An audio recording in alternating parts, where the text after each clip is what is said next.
My name is Scott Doshin. We have a website called, or a Facebook page called Virtual Gun School that I stopped messing with about 1.5 years, 2 years ago because Facebook was giving me such a hard time. And basically the page was on just gun-related topics and teaching people safety and learning how the media gets just about everything wrong. So I'm going to try and keep it short.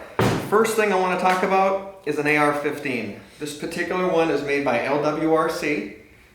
There's really no finder. This is a full suppressed version with a flashlight, everything. This is as high quality as it gets. You'd be hard pressed to find a better AR-15 than this one right here. I also want to point out, this is the exact same caliber as our military shoots, which is a 5.56 round. Some of these barrels are made for .223, which is more or less kind of the same thing. We'll just leave it at that for the moment. But there is one major difference which you're not going to be able to see on camera. There is a fire and a single round burst. Fire, single round burst.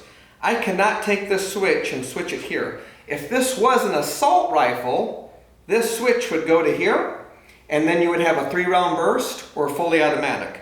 But this is a single shot only. So every time I want the gun to go bang, I pull the trigger, and it's just that simple. Now, the reason I'm bringing this up is this is the gun that's so highly debated that everybody wants to get rid of. And I wish I would have had my facts straight, but I want to say an assault rifle was banned somewhere around 1934, around the Tommy gun area. I could be wrong on those dates, so anytime you see a senator or a governor or this or that, or somebody from the media saying assault rifle, assault rifle, assault rifle, just immediately change the channel or do something because they're lying to you. So now this does look like a military style rifle, but it is nonetheless just an AR-15, okay? Kind of important I kick that off, and I'm going to show you why. Now, this is an AR-10, okay? It handles and operates just like an AR-15, absolutely no different. The difference is it shoots a 7.62 by 5.1 round. So when the round leaves the barrel in the AR-15, you have about 1,300 foot-pounds of energy. That's killing power, okay? On an AR-10, you have about 2,400, 2,500 foot-pounds of energy. So it's kind of the exact same gun as far as how it's set up. You take them apart, they operate identical. The AR-10 with the bigger bullet obviously has a lot more usage. It is a little bit more difficult to carry rounds. This is a 20-round magazine. The AR-15 has a 30-round magazine. But nonetheless, you hear very little about AR-10s. And the effective range and the destruction of this far exceeds an AR-15. So I'm going to try and jump. Now we're going to talk about bolt-action rifles. This is one of my hunting rifles. It's made by Weatherby. It's a bolt-action, okay? Most guys out there that are shooters love bolt actions because they rarely fail, if ever. So the reason I brought this up, this is a 300 Weatherby Magnum. And I believe the bullet comes out of here at about 3,400 feet per second with what I'm shooting. So this bolt action rifle would have roughly about 5 times the power of this AR-15.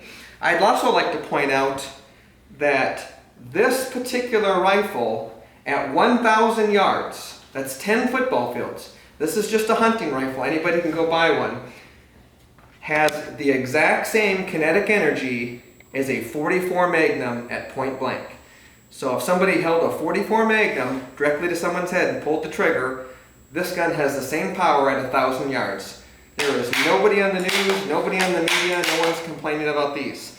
Chris Kyle is well known as America's best known sniper, arguably one of the best ever. He always shot a bolt action rifle. Probably 80 to 90% of snipers will shoot bolt action rifles. Now, I would like to show you one other thing, which is also I find kind of a little comical, and that is the 50 cal. This is about 35 pounds, this gun. It's made by a company called Accuracy International, and it's the AX-50. So, if you remember back, the AR-15 has about 12 or 1,300 foot-pounds of energy when this bullet leaves the muzzle, okay? The 50 cal shoots a 750 grain bullet versus a 62 grain bullet. Now, this is the bullet that our military uses. This is a 750 grain bullet, okay? The other thing I'd like to point out is it's a bolt action gun. So you have to manually put a round in every time.